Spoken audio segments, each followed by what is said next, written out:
Morgen, meine Damen und Herren. Die Rallye, die vor 2 Tagen begonnen hat, also genau am Montag, setzt sich fort. Ihre technische Indikation haben wir heute auch im Daily beschrieben. Bis 10.800 sind die möglichen technischen Ziele in mehreren Stufen. Dazu gehören insbesondere Gaps, die in der Regel immer geschlossen werden. Ob das nun in 3 Tagen passiert oder in 10 Tagen, ist egal. Jedenfalls ist der Markt nach oben offen. Die wichtigste Grundlage dafür sind 3 Dinge.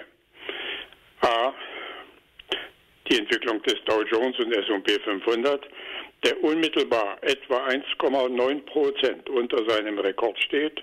Und wenn dieser trotz kleiner Zuwächse von manchmal nur 0,1% pro Tag wirklich einen neuen Rekord bringt, heißt das ein Signal für alle Märkte, egal in welchem Land, als Kaufsignal zu werten.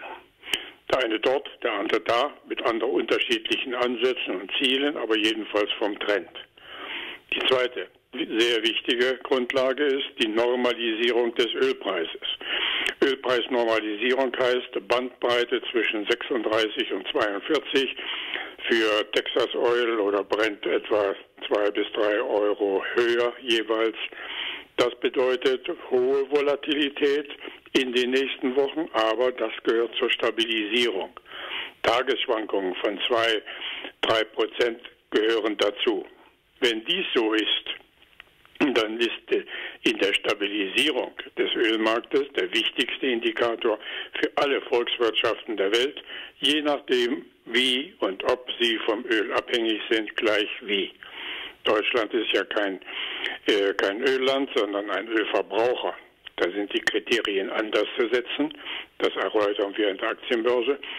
Gegenüber einem Land, das nur Öl fördert, verkauft, sind also beides ölabhängige, aber unterschiedlich vom Ölpreis abhängige Entwicklungen. Und das dritte ist die ebenfalls bedeutsame Stabilisierung der Industriemetalle, von Aluminium bis Zink, nach dem gleichen Muster wie Öl.